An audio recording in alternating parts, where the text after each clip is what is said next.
Hello, Glumpuddle here. 356 days to go until Prince Caspian.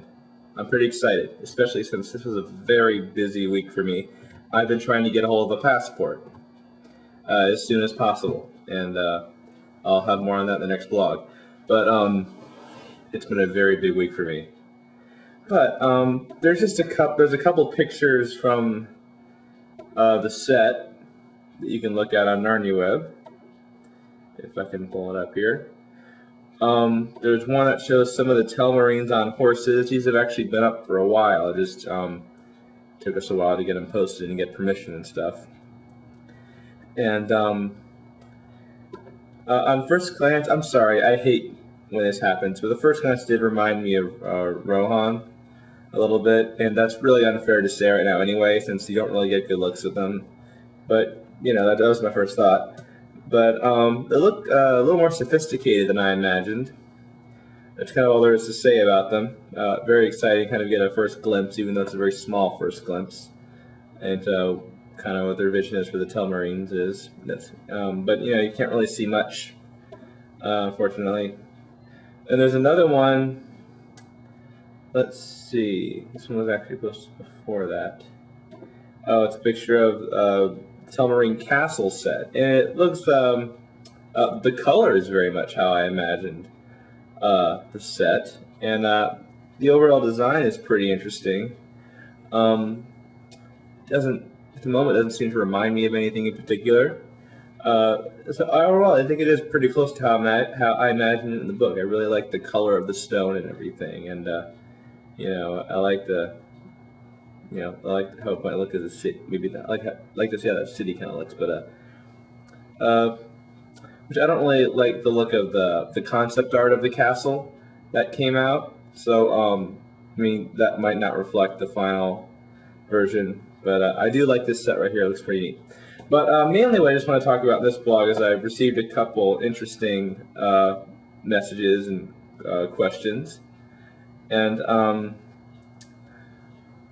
there's someone who sent in asking what I thought about the Caspian Susan romance, and I realized I don't think I really addressed that, like a little bit in the other blogs, but not too much. And so, I mean, basically what happened is there was a rumor that Caspian had to be fancied by Susan. That's it. That's pretty much all the report was. And since then, the fans have kind of blown it out of proportion, and it's there's going to be a romance. Oh no, there was never any mention of a romance. Fancied can mean a lot of different things, you know. But and of course, Gresham was very vague about when they asked him about the possibility of a Caspian Susan romance. He I think that's the one where he said that you should worry more about global warming, which, you know, it could mean. Oh, we're absolutely not going there. That'd be ridiculous. Or it could mean, yeah, we're doing it, but don't worry. It'll be fine, you know? It won't be fine if they do that. A Caspian Susan romance is totally out of place. And this guy's same letter, he responded to me, he pointed out that it would ruin, it would kind of mess up the last battle a little bit, because if Susan's like in love with Caspian, I think she'd be less likely to disbelieve that Narnia exists, you know? I mean, granted, she's kind of making herself stupid in a sense anyway. She knows it's true, but she doesn't want to believe it's true, at least I think. How could she possibly, after decades of being a queen, just decide, oh, we just made all that up? No, she's refusing to believe it, even though she kind of knows it's true. What else was in here? Oh, the Caspian Peter fight he asked about. I kind of already gave my reasons for that. That's just not what Prince Caspian's about. Oh, no, sorry, Caspian and Miraz. I'd be against that, just because it's not what Prince Caspian's about. They asked about, this is just kind of a random blog, just because I haven't had one in a while. The voice of Reepicheep, do I have any preferences for it? Not really. You know, I can't think of any actor I think would be great in the part. I mean, obviously he's a very memorable character in the book, and I'm anxiously waiting to see who does the voice. But it is difficult, because the book describes it as being shrill. And obviously, kind of part of the humor of the character is this little mouse who is this tough guy.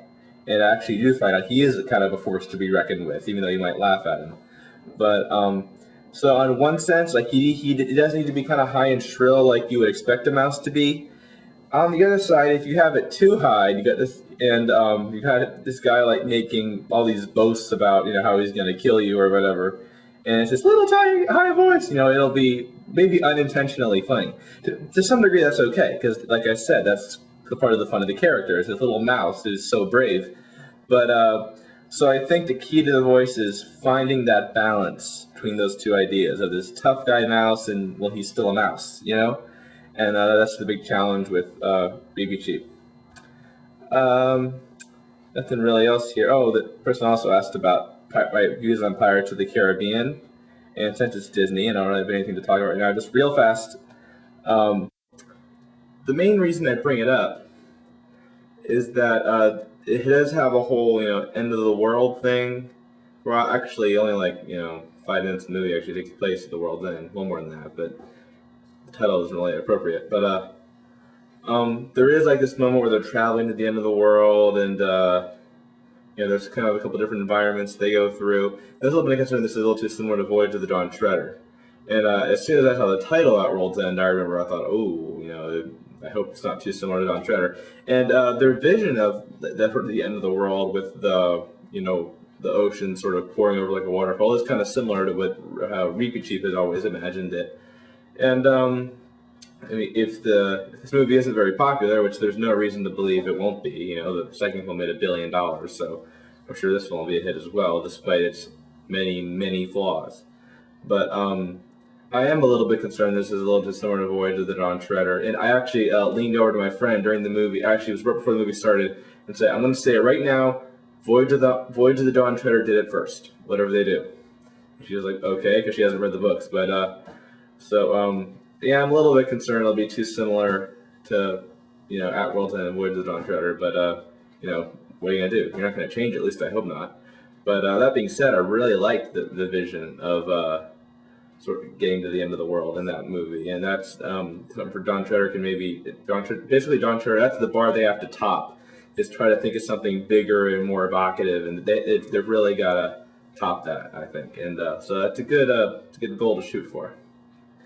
But I guess that's all there is right now. Just a couple other pictures, a couple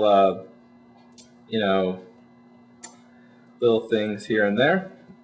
Oh, they asked about my views on someone asked about my views on Micahel Apted directing Dawn Treader.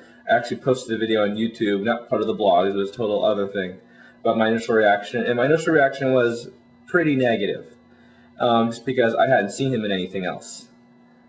And so I just, it's the Amazing Grace guy. Amazing Grace was great, but it was all right. But they're just grabbing this guy they already know because, geez, they have a relationship with him. But now he's done a lot of films, a lot of which are a lot bigger than Amazing Grace. Like he did a James Bond film. And